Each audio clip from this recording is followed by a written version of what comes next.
Hello everybody, welcome back to You Can't Win. This is Tom here, and I'm joined by Don as usual.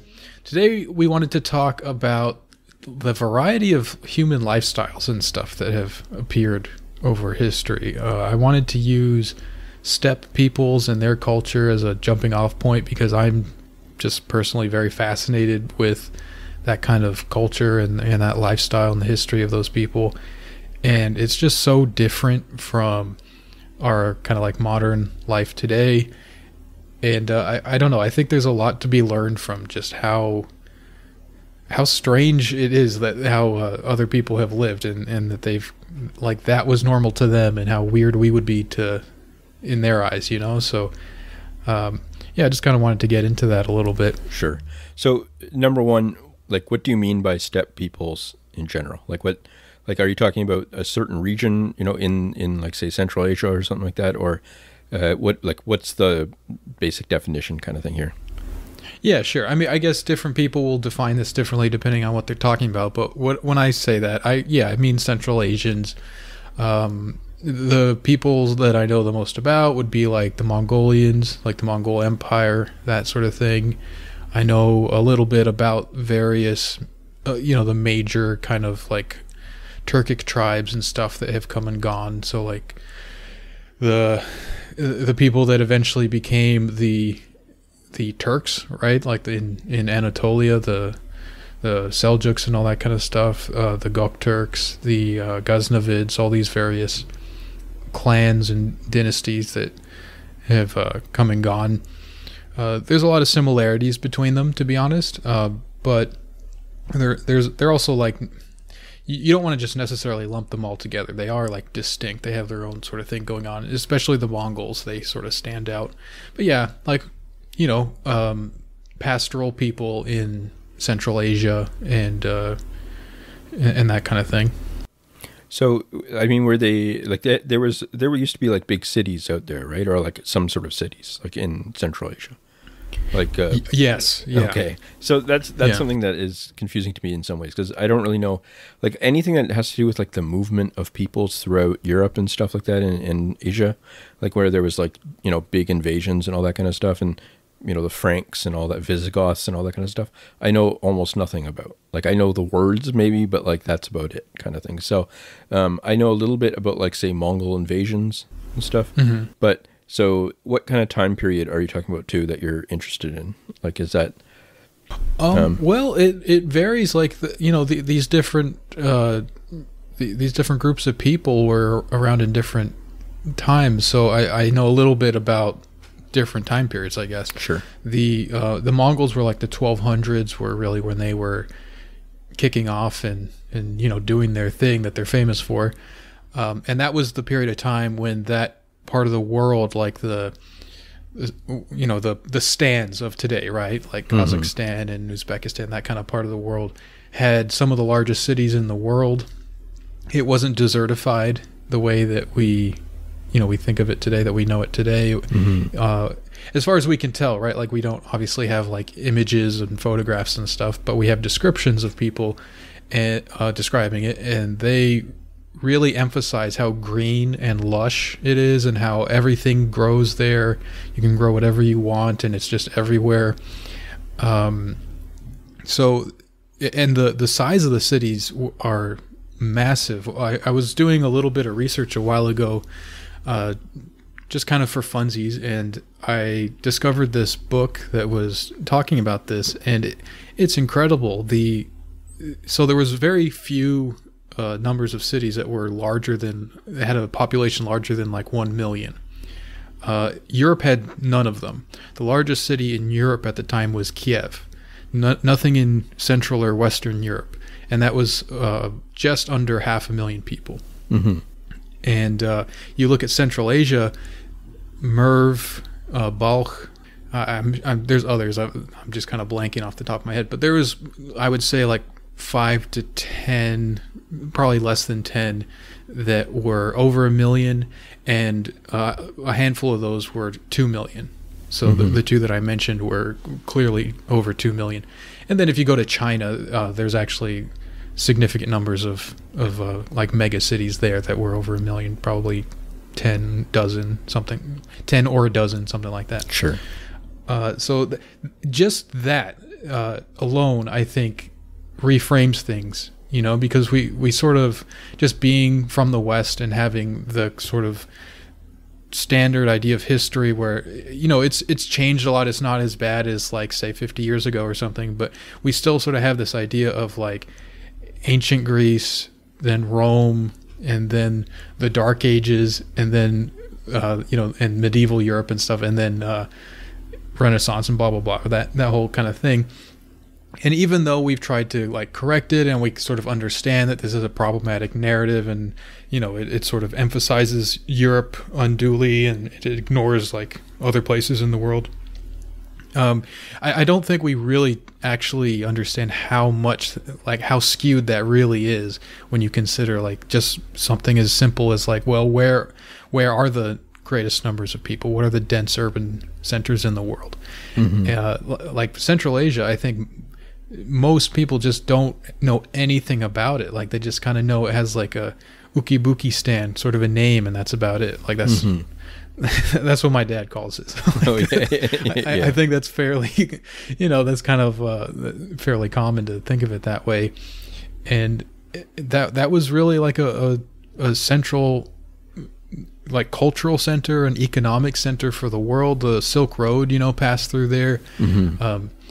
And so these cities, this is really part of, like, Persian culture more than steppe culture. These weren't, like, nomadic cities. They weren't part of that kind of deal, but they're right on that borderline, right? So when the Mongols come in, they are some of the first cities that encounter them when they're on the warpath.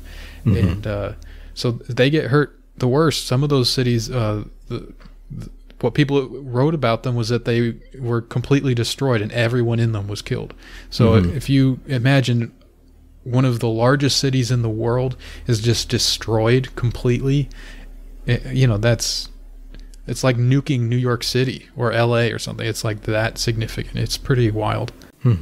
So, and also just like, what's sort of the closest you've been to this region too? Like, I mean, I guess you lived in India for a while, but, like, did you ever go up north or anything like that, or just the closest would have been India, and the northmost part of India that I went to was, like, north of Delhi in the foothills of the Himalayas. We did, like, a school trip and did, like, a kind of like a camp out sort of a thing there for a week.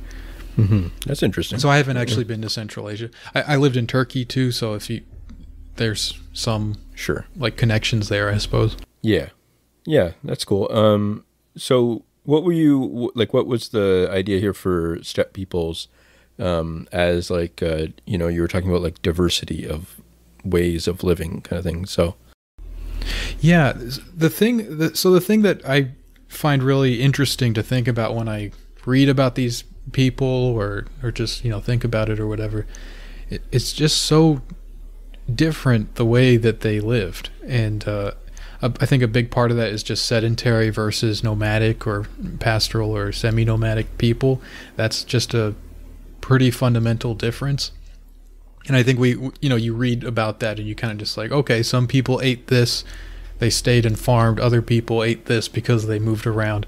But I think that there's a much, like, more, it's a drastic change in perspective and lifestyle. And to me, it's just amazing to think about how different human beings can be. Like, if you think about other species, you know, different kinds of, like, horses or birds or something like that, there's differences, right? And, you know, like birds, for example, we're talking about actually different species, but within human beings, we're all the same species.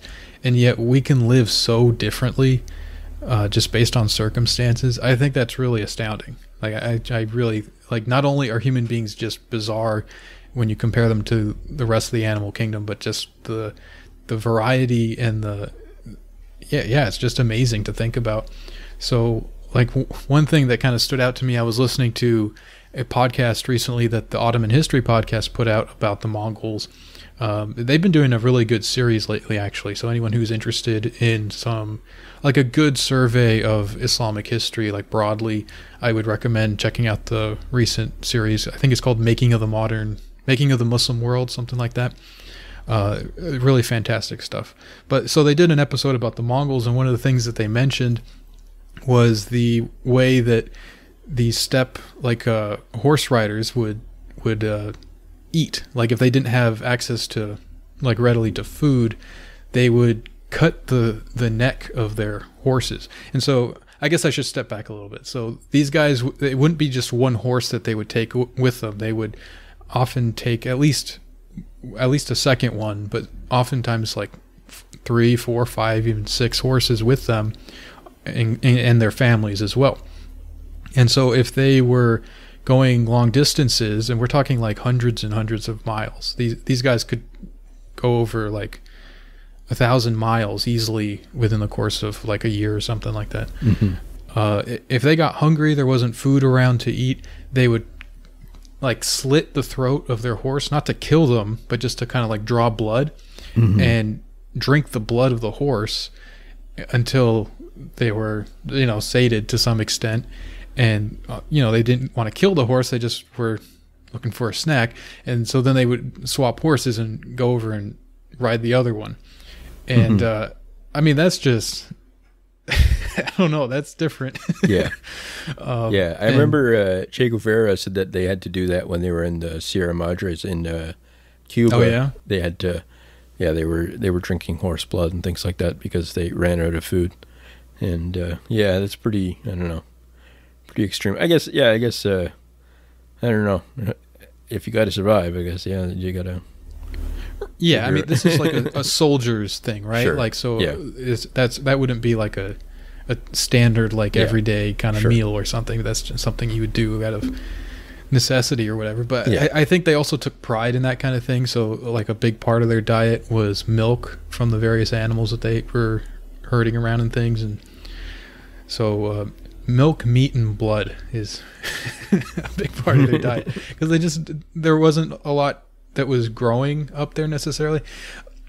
There's a little bit of a revision that's going on with the history around that, where people are sort of seeing that it's not the case that people were strictly within these categories that we have of okay, so if you're not agricultural, that means you'd never grow anything. Well, that's not really the case. In fact, they were growing a lot of things, but they were moving around, right? So it was just a different engagement with that kind of agricultural production. You would have some people that would grow stuff, and it would be less about harvesting and storing things for long term. It would be more I guess a lot of times you would just raid those people and take that with you.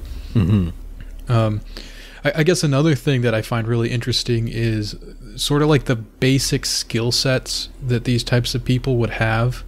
So one of the reasons that the Mongol Empire was able to amass this massive army very quickly and have them be really excellent soldiers, very well trained, is just that the basic skill set that every man would have would be very well suited for combat in the particular kind of combat that they would engage in.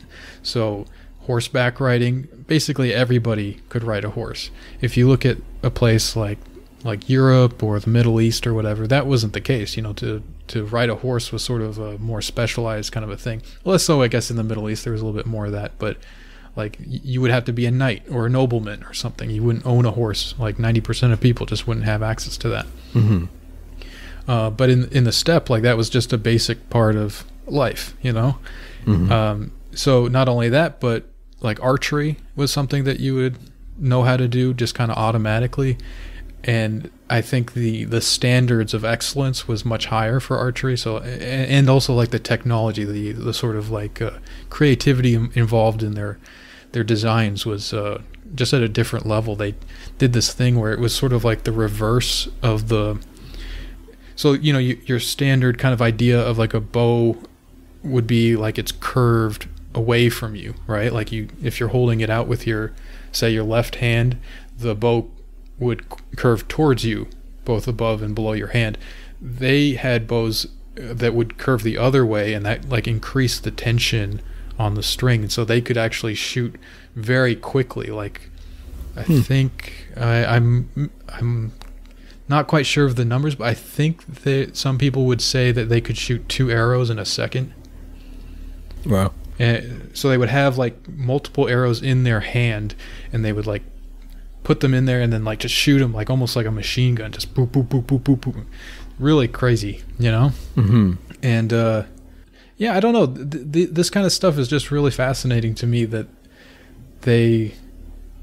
these people had like full real lives. They're not just like these cartoon kind of like weird things that like kind of popped up, and you know, we think of like these hordes of Mongols like storming in, and as if they're not really like real humans, but they were, you know. It wasn't just like orcs from Lord of the Rings. Like these were like people, you know what I mean? And that's, I don't know, it just blows my mind. What kind of like ideology did they have? Did they have like were they Muslim in as early as like the 1200s and stuff, or is it like, was that earlier or much later? Like, was it, you know? Yeah, that came later. Okay. So their relation to religion was much more casual at that point. Like if we're talking about 1200s, they had like the whole Tengrist kind of thing. So they did have like their own mythologies and beliefs, but it was much less like structured and kind of it didn't look the same way as like an Abrahamic religion or like Buddhism or something like that. It was much more like kind of clannish, you know, tribal sort of a thing. So it was like a history of their tribe, I guess, like, or of their people, and kind of like this mythology about it. And they you know, they had an idea of a sky god and what you should do to worship that god and stuff like that. But it wasn't. They seemed kind of free to move from one belief system to the other and mix and match and kind of incorporate things differently. But the other thing is, this tends to be true with conquering folk wherever you go. Like they kind of have other things, I think, other priorities. They're usually, you know, that's not always the case, but often enough, people who are like marauding across the land are not so concerned with what the gods think, I guess. Sure. Yeah. And then what was the sort of the process for that? Was that like they adopted it as like a court religion, or was it like what was the conversion process there? Yeah, it's interesting. It really varies with from like ruler to ruler. So generally speaking, it seems to have occurred like second generation. So with the Mongols, they would conquer an area. Generally, they would kind of set an example of a certain place. So they would like say like, we're coming, you know, we're in charge now, or we're going to burn you to the ground. The first people that received these messages were like, no, you're not going to do that. And they got burned to the ground. And then the, you know, news would get around, and then a lot of cities would just surrender immediately. Although not always, you know, it was maybe like 50-50 that would happen. And so eventually they kind of made their way across and were able to take over everything. And they would, after Genghis Khan died, it was split up between his 4 sons. And it essentially, there was like a process of fragmentation that started to occur. So by that point, like the people after that generation, that's when you start to see people converting to Islam in the Muslim areas.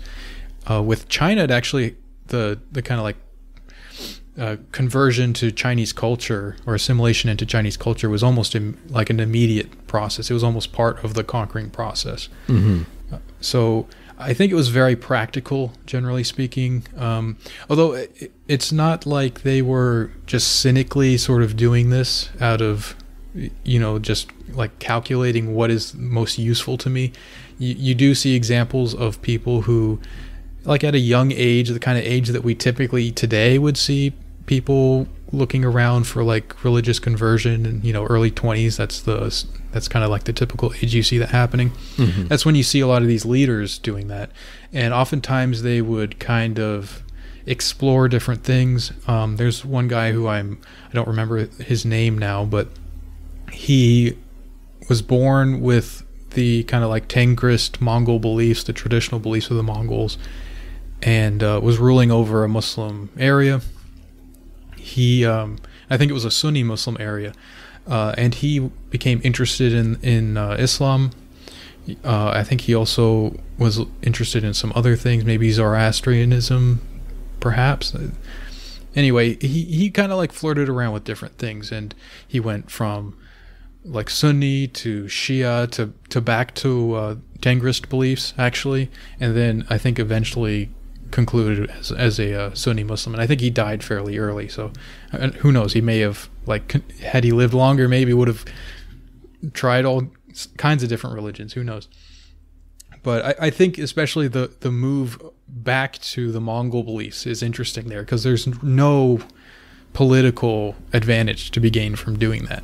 Mm-hmm. You know, he's ruling over Muslims. His bureaucracy is Muslim, or at least it's like predominantly Muslim. It's like it's the standard makeup of like a Muslim polity. So there would be Christians and Jews and whatnot.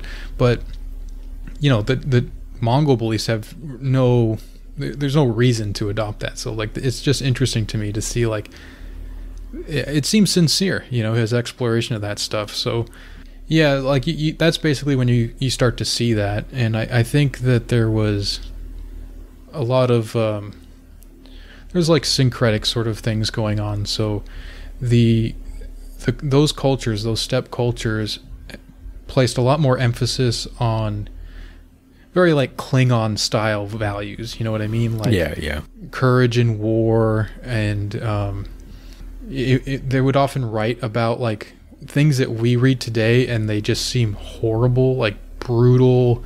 It just seems like insane, the amount of violence that they would inflict on people. But these were written about with a kind of like glorifying these things, mm-hmm. and to a much larger extent than we see in like other medieval texts. You know, I think that's pretty typical when you look at like pre-modern stuff. You see a lot of stuff that was happening, and you're like, wow, this is insane that they're actually glorifying this stuff. Mm-hmm. But with these folks, it's just on a different level. And I think they kind of bring that into the religions that they adopt. So like the Ghaznavids in particular kind of seem that way to me.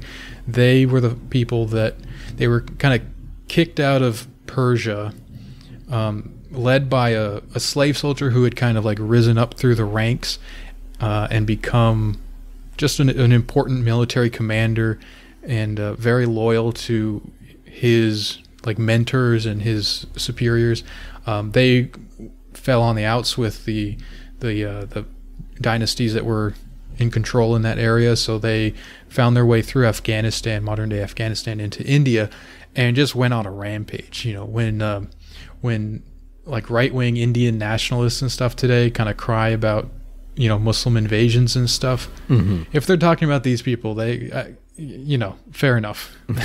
there were thousands of temples and stuff that were destroyed, and it was all kind of done for this like martial glory. You know, there wasn't a real practical reason to do that. I mean, I suppose that you're weakening these people that you want to control or rule over, but you know, it's just crazy. I think there was another sort of aspect to it where it was just like the glory of it that was part of their culture. Mm-hmm. So yeah, was there other things that you wanted to say about like a sort of like diversity idea, like this like different ways of living kind of thing? Yeah, I guess so. I mean, this is just like that. Just reading about this stuff really makes me wonder about this kind of thing. It kind of makes me think about like how much of my personality is determined by my cultural circumstances and stuff like that. Like, mm-hmm. what if I had been born in one of these cultures in that time period? Like, what would I have been like, you know? Yeah. How would I see the world? How would these people see me, and vice versa? Mm-hmm. It's just weird, like, to think about, like, if you came across someone like this today, it would be like coming across like a Star Trek alien or something, you know? Yeah. I don't know if you've ever seen like the attire that women would wear in the like the Mongol cultures, but it's very elaborate and very different from what we're used to. I mean, they had this headgear that it looked like a wedding cake kind of a thing on top. Oh, really? Like it was basically like the whole height of their body essentially on top of their head, like in this incredibly elaborate sort of getup. Mm-hmm. And then I don't know, just comparing something like that where it's like clearly there's a lot of craftsmanship there. There's a lot of like there's like this ornate kind of detail, and it's just very impressive, you know. comparing that with some of the lack of concern about things that we would take for granted as like being a mark of like high civilization and of like a powerful ruling kind of culture or whatever, they would just like in their home territories, like their traditional kind of like grounds in modern day Mongolia, they maintained that as a capital as the empire expanded, and they would bring back all kinds of loot from all the places that they were sacking, you know. So and not only loot and things like that, but also people. Like they would kind of collect bureaucrats and scientists and, you know, thinkers and all this kind of stuff, and just bring them back to the capital as like a tribute. And you'd think like, okay, well, they're doing all of this, they're probably, you know, building some kind of ornate palace, like some beautiful place that the Khan can live and have this like courtly kind of culture that looks something like Persia or like you know, like medieval Europe or something like that, or China. Nope, just it's still a camp, and all that loot that they bring back just gets piled up in a big pile. There's just a huge mountain of goblets and pots and coins, and is like there's no, the relation that they have to this stuff is only as I conquered this and this is just a mark of that. There's no other sense of like building that into something else. They let the, like all the people that they brought back, they let them just do whatever they wanted. They just like to have them around and just to kind of be like, yeah, I conquered you and now, you know, you serve me. I don't know what you do. I don't understand what you're saying, but you're, you know, do your thing.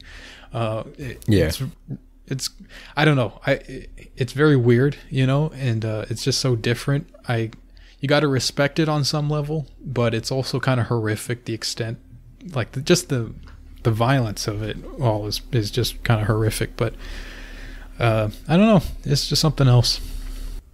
Yeah, I mean, it's funny because I don't know if that's true. Like, I don't know to what extent other places are like that too. I mean, that's kind of like an interesting thing because it's like, okay, we're going to invade all these places, and it has a very ambiguous relationship with like this idea of like development, I guess.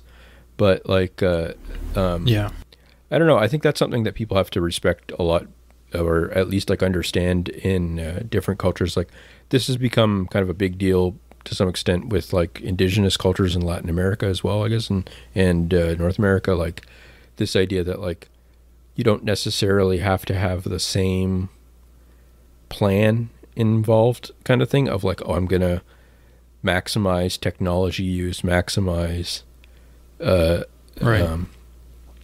know, maximize all the different have the same model. And that's also become a big controversy within sort of like the question of like sovereignty, and in Canada, where, you know, there's like a lot of push for indigenous self-government and things like that, but it's hard to know what that would actually mean, kind of thing.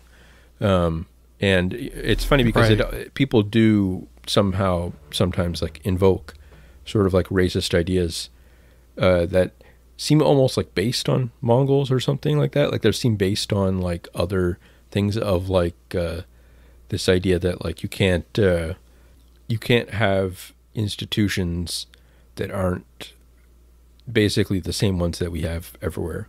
And then one thing that I think really makes that very clear is just like the idea of like owning land and the way that we kind of treat land ownership. That would, you know, for someone who is semi-nomadic and is primarily concerned with land as a means of providing grass for thousands of animals, like you got to imagine they got 6 horses, which are just like your mode of transportation.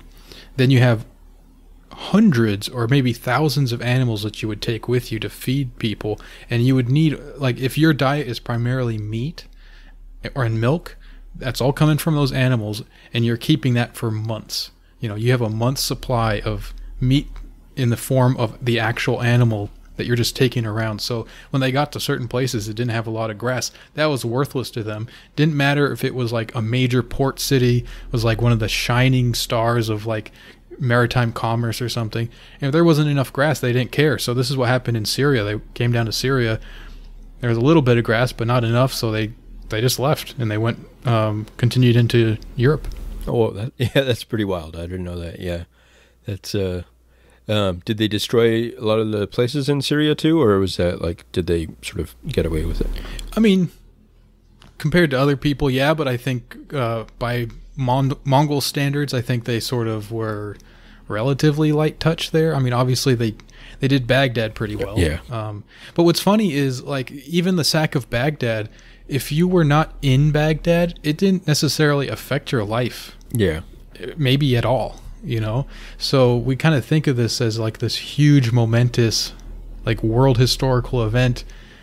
But if you were in the next town over and you were just kind of, you know, you didn't have some kind of connection to the city, like you weren't like a big merchant or something like that did a lot of trade there, and it didn't affect you, then it didn't affect you. Who cares? Like, okay, well, that was crazy, but I guess they're gone now, so that's it. And they really didn't like change the governance. Like a lot of times, like just the overall political situation was not radically different. It was just like, okay, the people that were in charge are now not really in charge because they're paying tribute to the Mongols. But even that, I don't know, it didn't change all that much.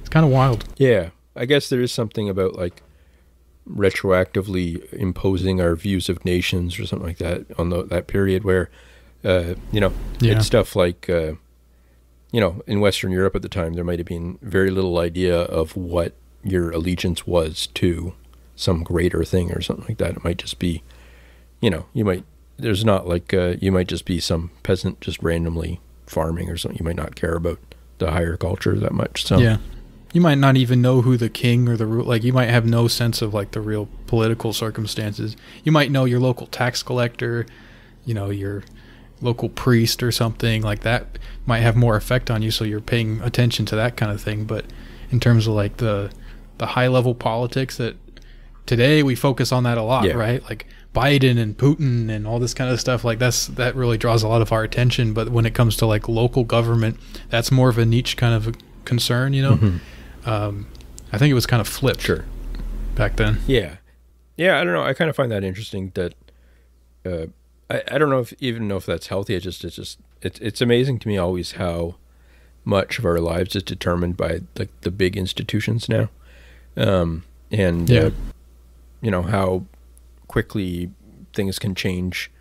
You know, whole countries can have like just coups and just or something like that, and then flip, you know, completely from different social systems even. So yeah, I don't know, I find that interesting though about this this kind of steppe stuff. I don't know, this is kind of maybe a niche question for me, but I don't know the relationship between like Eastern Europe and steppe peoples and stuff. Like, were people like in Ukraine and stuff like pushed into those territories or something like that over time, or like what are the relationships between sort of like the Western European people and the steppe peoples, like or like Eastern and Central? Like, were they pushed further west by this whole thing? And then that's all I know about that basically. Like I always think of the steppe too. I always think of like, wouldn't Ukraine be considered a steppe or something like that? I don't know. Like, is that? Yeah, I know more about like pre-Mongol history in that part of the world than I actually do about the Mongol period. So I'm sure there was a lot of movement of people because of this, because that's what you see everywhere else they went. I just don't know the details of that.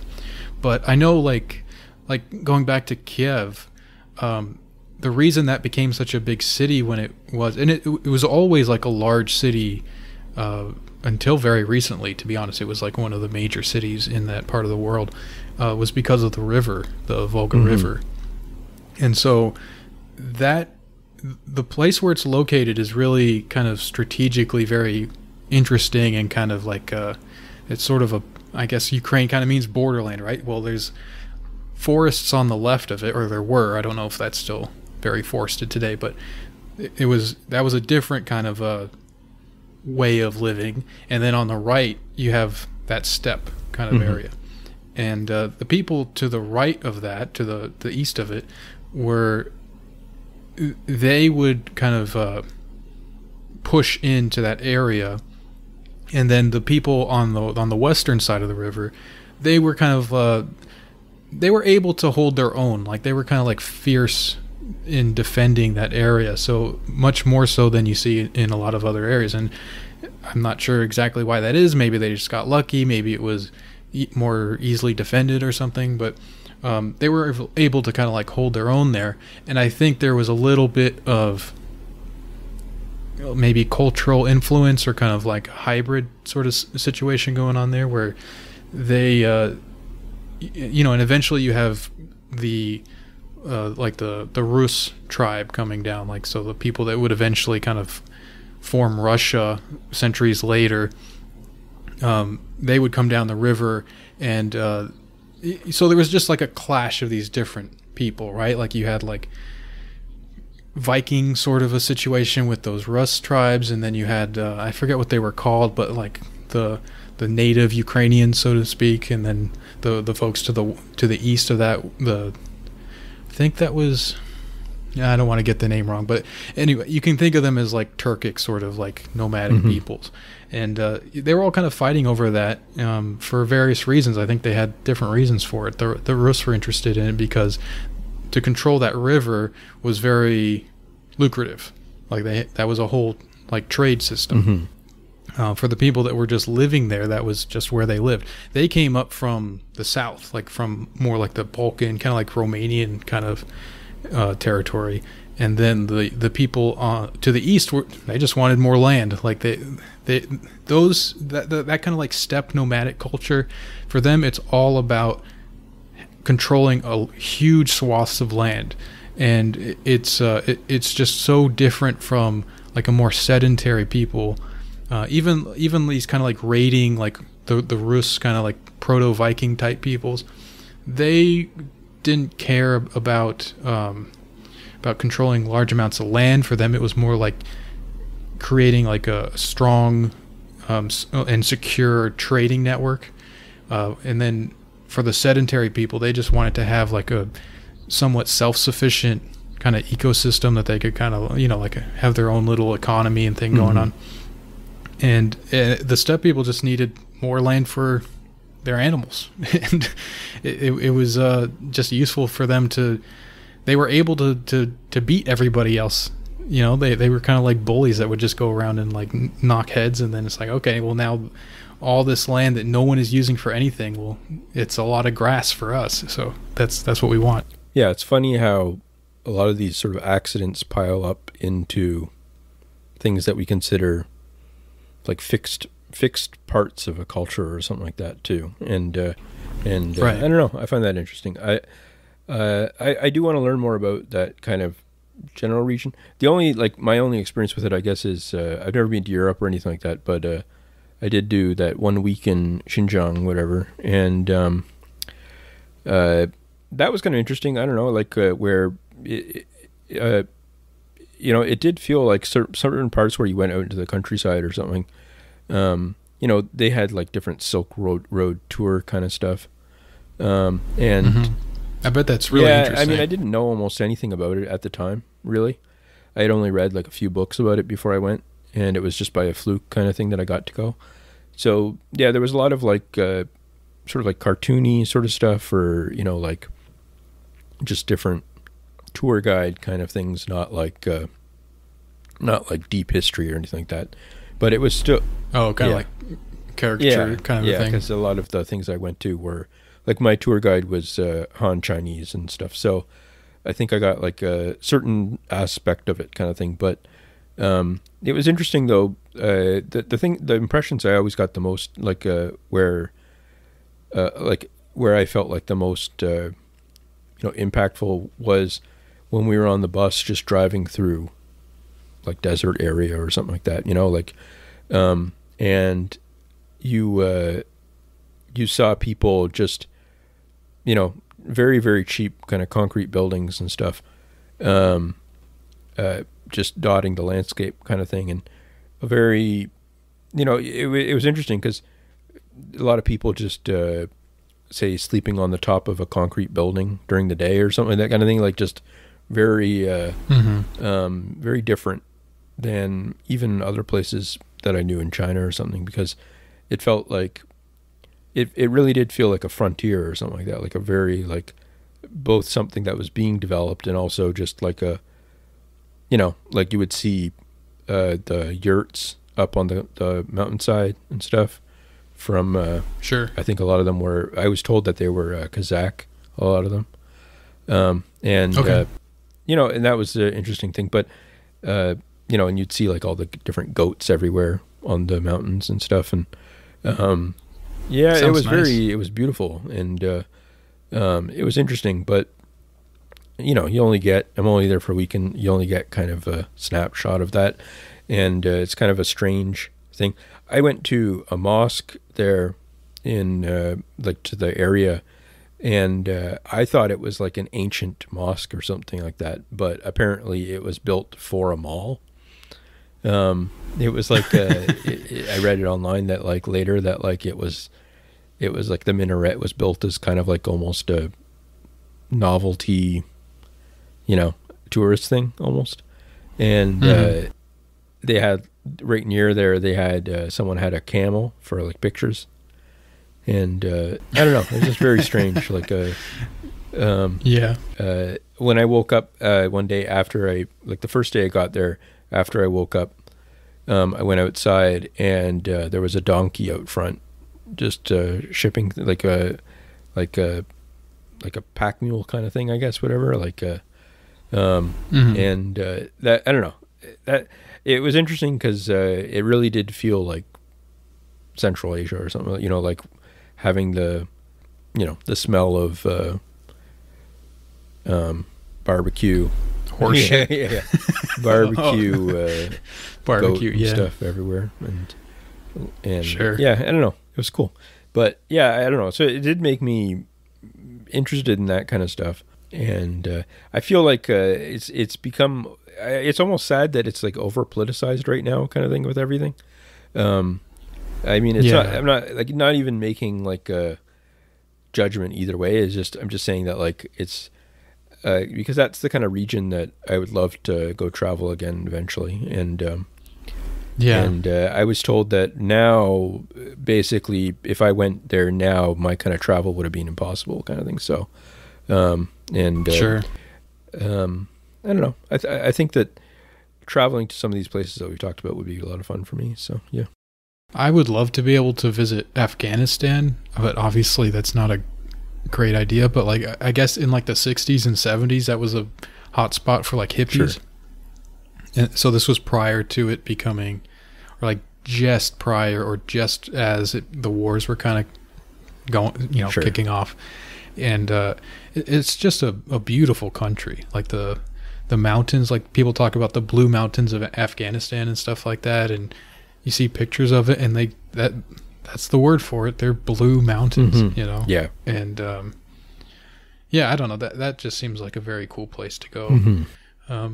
There was a couple of things that came to mind when you were talking about like that Uyghur area. The first is that Islam, as it spread in the early days, made it as far as China, right? Yeah. So it got to China by like the 800s, and you're talking about the mosques that were built there and stuff.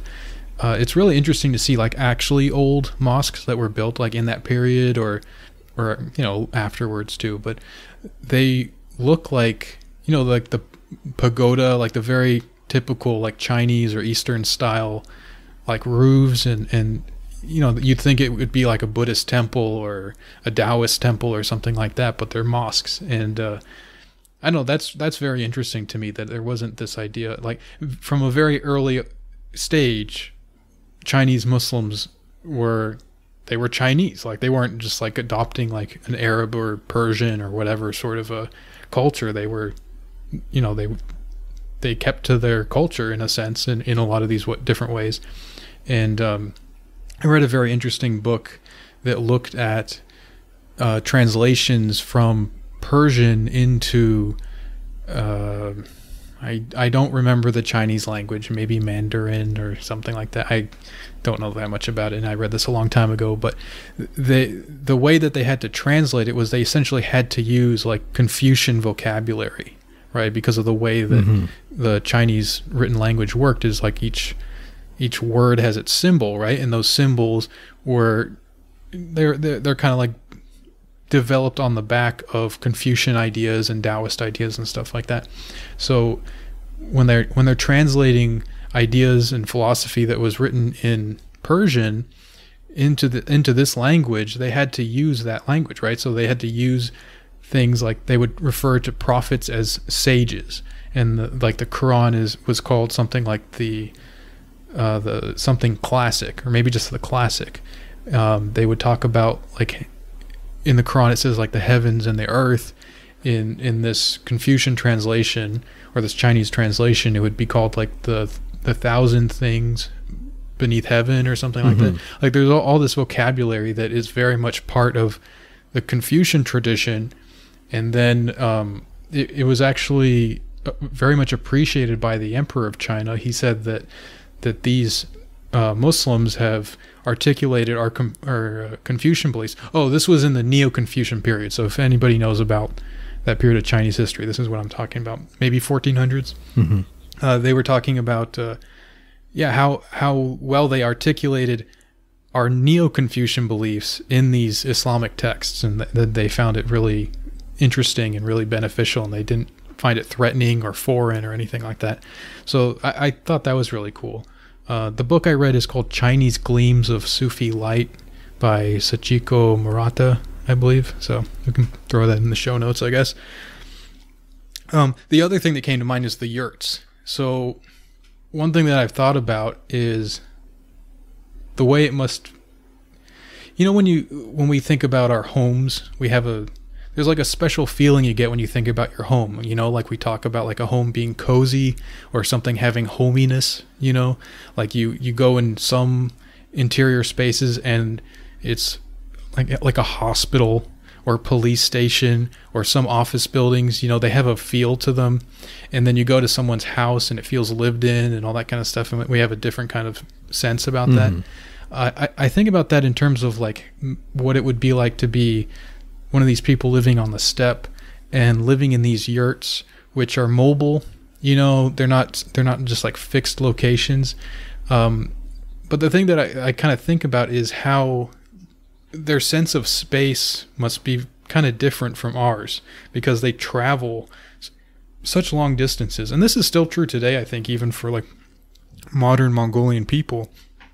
They still kind of have some aspect of this lifestyle where they travel these huge distances across these big flat plains there's not these big buildings. It's not like densely populated or just dense in any sense at all. It's just flat and there's not a lot going on. But then you enter into the yurt and it's a very enclosed space. I don't know. Were you able to enter into any yurts and see that? I can't really remember. I have before, but I can't remember if I was there. But I have before though. Yeah. Well, So just think about like you're out on this plain.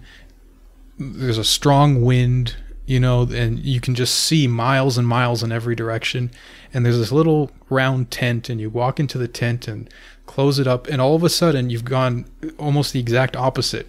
It's like a very cozy little space. It's warm.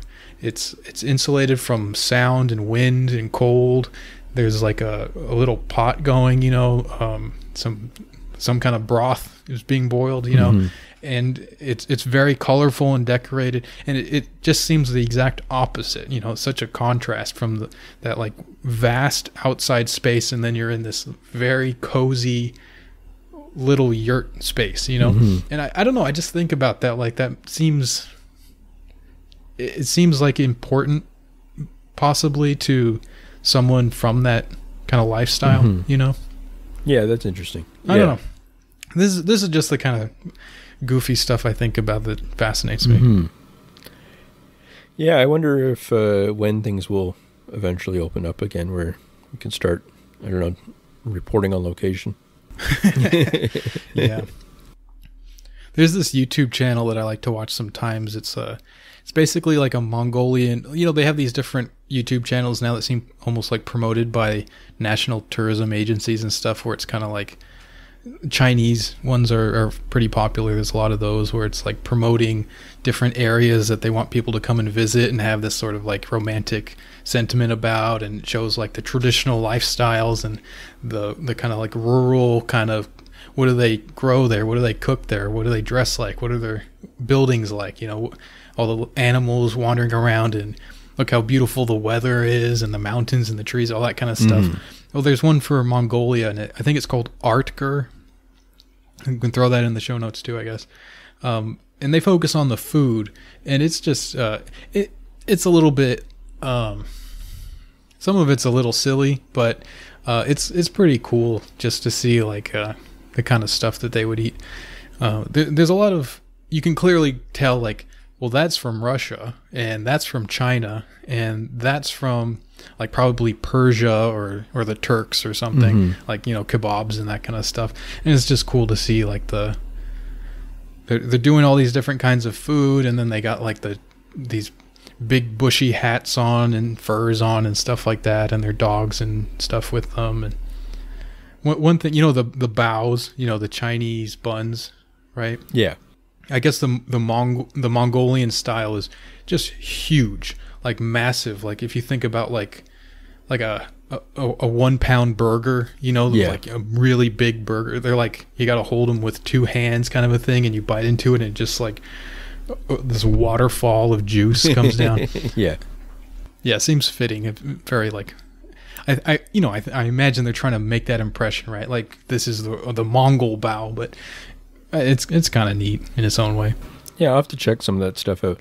I went through my YouTube yesterday, and I guess I don't use it much, so I went through my watch later or whatever, and I was like, oh man, I got to watch some of this stuff. I don't know. There's so much like cool things now that I just don't, you know, I just end up watching like 1 or 2 things. I don't know. I am very creature of habit, so I always default into like 1 or 2 things that I'm doing, and then never just wander around on YouTube, just because I find like most YouTube videos incredibly annoying. So and I don't know, I'll have to try some of that stuff out that you suggest. So yeah, it's fun, you know. But yeah, I don't know. I guess just the point that I wanted to make by talking about all this stuff is sometimes like the like trad contingent of folks, you know, the right wing kind of people will talk about like monoculture and how like modern capitalism or modern liberalism or whatever they pinpoint as the culprit has destroyed all these different ways of life and all that kind of stuff. And I don't know, I just think there's something to that. I don't know whose fault it is or whatever, but it does seem like there is much less variety in terms of lifestyle, and that more and more we kind of like people who don't live the way that we live are, you know, it's just kind of the conditions that enable their life are going away, you know.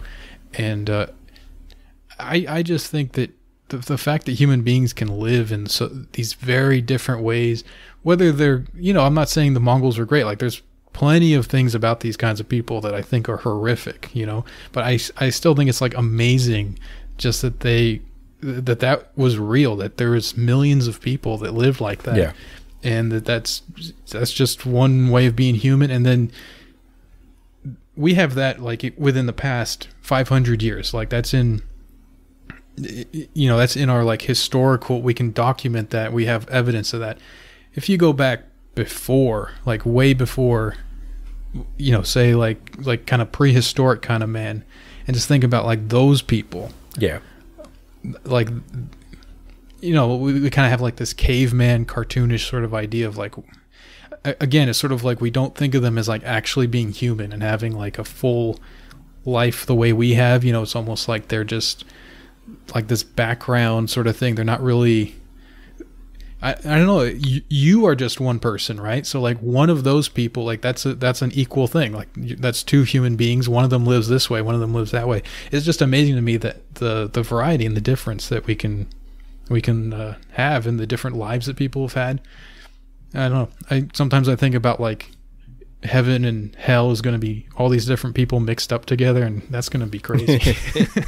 Yeah. You know? Yeah, I think that David Graeber used to talk about like the sort of like possibilities of human life kind of thing, and all different, and that's one thing that he learned from anthropology was just this huge diversity of way that people can live, and the idea that like all of our institutions that we take for granted can be reworked in all different sorts of ways. And I don't know. I think there's something interesting in that, where he takes it in a particular direction where he has some sort of distance from it too. And I think that's true too, that you kind of have a little bit of distance from all these different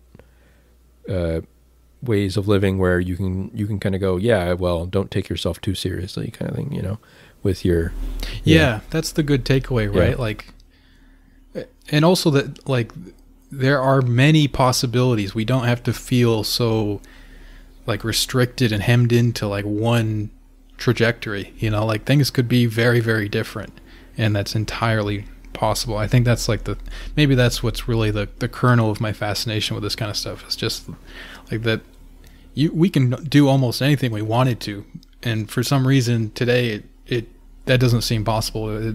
We're always kind of thinking in terms of like, how can we, you know, like with climate change and all this kind of stuff, we're thinking about how can we maintain essentially the same kind of life and just like change things around so that, you know, we don't have to go back to some horrible kind of life. Like anything different seems like a nightmare. But I don't know, maybe it'll be that thing Zizek said, right? Like in communism, things won't be better, but they will be different. Like they'll be still bad, but they'll be different. Yeah.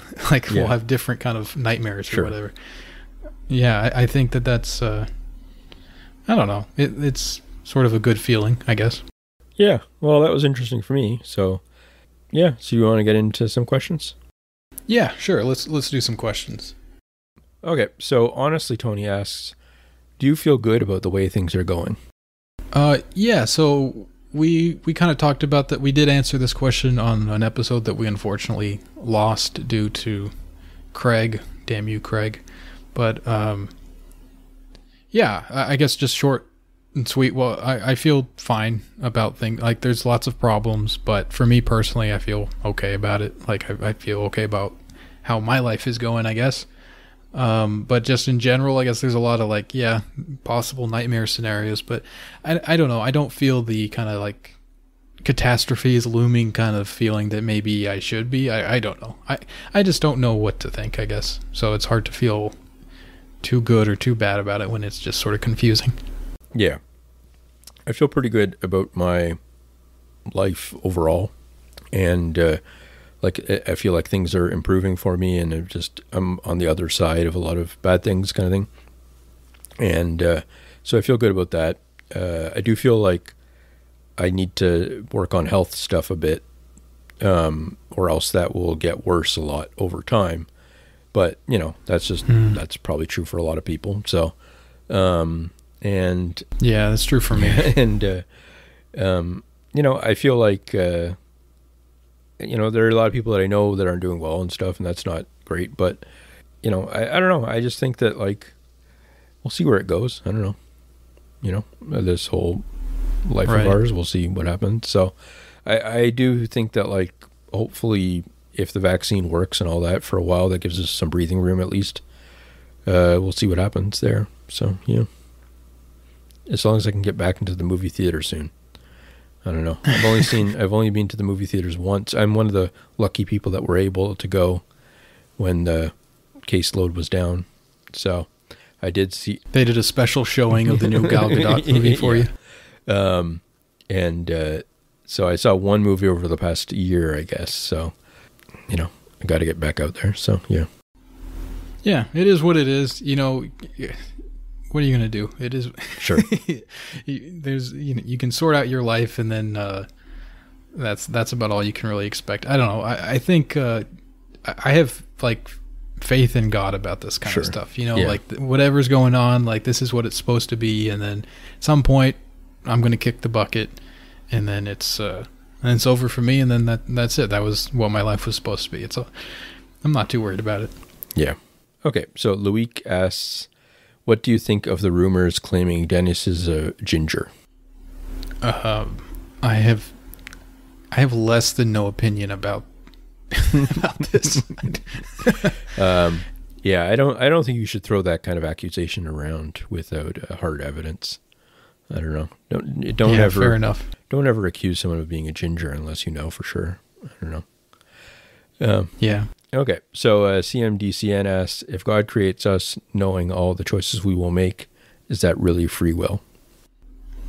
Yeah, this is sort of like a common thing that people have trouble wrapping their head around, and that like atheists or whatever will sort of use as like a trump card or whatever. I've never found this very difficult to understand, and apparently like it's not been like a dilemma philosophically in the Islamic tradition either. So maybe, I don't know, but it doesn't seem too difficult to understand that like God creates us with free will. It's like watching a movie you've already seen. You know what's going to happen, but you're not making that. I don't know. Maybe that's not a good analogy, but we're created with free will. We can make those decisions, but he kind of knows those decisions that we're going to make, and that also doesn't mean that we're not like morally responsible for them. We have the ability to choose just because he knows what we're going to choose, and he created us in a way that, clearly he has some ability to determine our choices in that sense, because he's created us and the conditions that we live in. I don't know. Am I answering the question here? I just don't find it that difficult to grasp this the way other people seem to. Is that something you've had difficulty with? Well, or? I guess the basic thing is, if God gets to choose everything that happens, then he's choosing your choices. That's the. Well, sure, but from our perspective, it's our choice, and that's what we're judged on. He's not judging himself, and it doesn't really like absolve our responsibility just because somebody else already knows the answers. Yeah, but it's different than I guess the question is that it's not epistemological in the way that it's not God knowing what's going to happen. It's God also determining what's going to happen. So the choices are integrated into God's decisions. So if you're, I don't know, it ends up becoming a big thing for Christianity when it's an issue of who gets to go to heaven and stuff like that, is like, or who gets certain types of favor from God and stuff, where, it's a matter of like, is it something that you get out of doing your good deeds yourself? Is it something that comes out of, the free will of like, and I just find it like confusing. That's all. Like, I don't know the right answer to that. I think that the ones that I've heard are plausible to me, but I feel like it's more that it's like presumptuous or something to worry too much about it, kind of thing. It's like, do you know what I mean? It's like, it's like you're going head to head with logic, with supernatural intelligence with unlimited knowledge, kind of thing. You know what I mean? It's like it's kind of presumptuous. Yeah. I think that's the right attitude. Yeah. To me, it's sort of like if you are tested and you're given certain conditions for that test, it doesn't really matter the person who gave you that test what control they have over the test. You're still being tested, Yeah. So maybe it's not absolute free will if that's the thing, but that's not the point. That doesn't matter. Like the thing is, you have some amount of choice, even if you didn't. You don't have choice in an absolute sense. Like you don't get to choose who you are and all that kind of stuff. Like you're sort of born a certain way or whatever, but you still make certain decisions. At least from your perspective, it's a decision that you made. You're like weighing, consequence, and you're kind of like, well, I want to do this, but I shouldn't do it, that kind of thing. Mm-hmm. It just doesn't seem like such a dilemma to me. I understand what you were saying about like, you said that this was like an issue, these kind of debates in Christianity. Those sorts of debates also have occurred in Islam, but I think ultimately this particular question of like, is it really free will, has never really been a big problem in the mainstream. It's always sort of been like a, there's just like an understanding that is just kind of like, it makes sense, I guess. Yeah.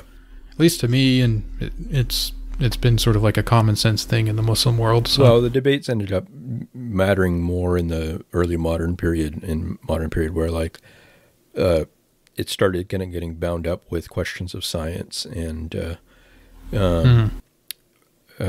psychology and all that kind of stuff, where it's like, the critiques of it being like, well, you can't prove that God is good or something like that, And anyways, I don't really know a lot about that kind of stuff, but it doesn't interest me as much as it did before. So, yeah. Yeah. Yeah, I guess to answer the question, is that really free will? It really depends what you consider free will, I guess. Like, it's not absolute free will, but it is enough free will that you can be judged for it. That would be my answer. Yeah, that makes sense to me. Okay, so B Fox asks, do you press the button to eject a flash drive before pulling it out? I very rarely use a flash drive, and when I do, I never think about that. I just forget about that. So no, not really. Do you? Yeah, I always do, because it always bothers you if you don't. I don't know. It always says like you ejected without whatever. So I always do that. Mm. Yeah. Okay, so Pookie asks, should I get back out of bed to brush my teeth? Oh man, he asked this on November 11. I hope he's still not in bed. Yeah. So I guess he went to bed without brushing his teeth. Yeah, you should always brush your teeth. Yeah. So we'll endorse brushing our teeth on this podcast. Jorgen Big Shits asks, for Tom, favorite Sahaba. For Don, favorite disciple. All right, I'll give you guys a little bit of like insider knowledge here. Sahaba is plural and Sahabi is singular. So just, yeah, if you want to front like you actually know things, you can say things that way and impress people. Yeah, I guess I tend to like Omar. He's kind of like a big tough guy, macho kind of thing, and sort of there's like funny accounts of him doing different things. It's kind of all the caliphs sort of have, whereas the prophet is like this perfect person. He's like very gentle, but he's also very like ferocious in battle or whatever, and he kind of like is like the complete kind of model of what you would like to be, kind of a thing. The caliphs they're just people in a sense. Like they have like an elevated status, but they're not prophets, right? So they are much more flawed and kind of, to some level, like I don't think the prophet is not relatable, but there's something about like the Sahaba and the caliphs in particular that they're a little bit more relatable in the sense that like you see them making more mistakes and stuff like that. Mm-hmm. So I don't know. I like Omar, I guess. Yeah, I think that I'll probably choose a similar one where it's like Saint Peter, where he screws up a few times, kind of things and stuff, or like, and he's supposed to be the sort of like one of the closest confidants of Jesus, and then he basically, when Jesus is caught and stuff, he's basically like, I don't know who that guy is, basically, like I don't know. I find that relatable. I don't know, that it's like he's the person that sort of founds the church in a lot of ways, and then is just he has a lot to kind of answer for himself, kind of thing. So I don't know. I'll do that as a similar answer there. So yeah. Yeah, there are some Sahaba that were like Bedouins, and they were they just didn't know any respect, basically. Sure. So like the stories about them they're not really named. They're just like, this Bedouin came and said this thing, and they would, they were just very like direct and like uncouth and stuff. Like they would grab at the prophet and just like demand things, or like if they wanted an answer to something, they would like ride in from miles away and just walk up to him and just like, hit him on the shoulder and be like, hey, what's this? Explain this. What yeah. Like that kind of a thing. Mm-hmm. Even though they would be Muslim, which is like astounding to me. Yeah. But that's just the kind of way they were, I guess. Sure. So I kind of like that too. Like that's kind of endearing in some kind of way. Is there any stories like in the early Christian sort of traditions or anything like that about people like that like Jesus or the disciples or whatever would come across? Well, I mean, that was a lot of like Jesus's ministry and stuff, where I don't know about. I mean, yeah, like he would constantly be met by people that were like trying to criticize him or try to get one up on him, kind of thing. You know, be like, sure, you know, yeah. Here's a way of like, here's something you obviously didn't think of. Then he's like, boom, here you go. But that happened a lot with the disciples and stuff, where they would, you know, they would have like debates about things, and you know, it was very, very contentious all the time. Yeah, and there was always like these, a lot of the stories that they tell are like just giant reversals kind of thing, or like surprises and stuff. And but yeah, like a lot of the time they do respond by being like surprised by things and stuff, where they're like, even people that are his followers are always like, didn't see certain things coming. It's not like he's just elaborating something. They all were like, oh yeah, that makes sense. They were also like constantly surprised by the things. So yeah. Yeah, it makes sense. Like if it was something they already understood, there wouldn't be much need for, you know, so for prophets or for, you know, for God to be incarnated, sure. You know, however you interpret that.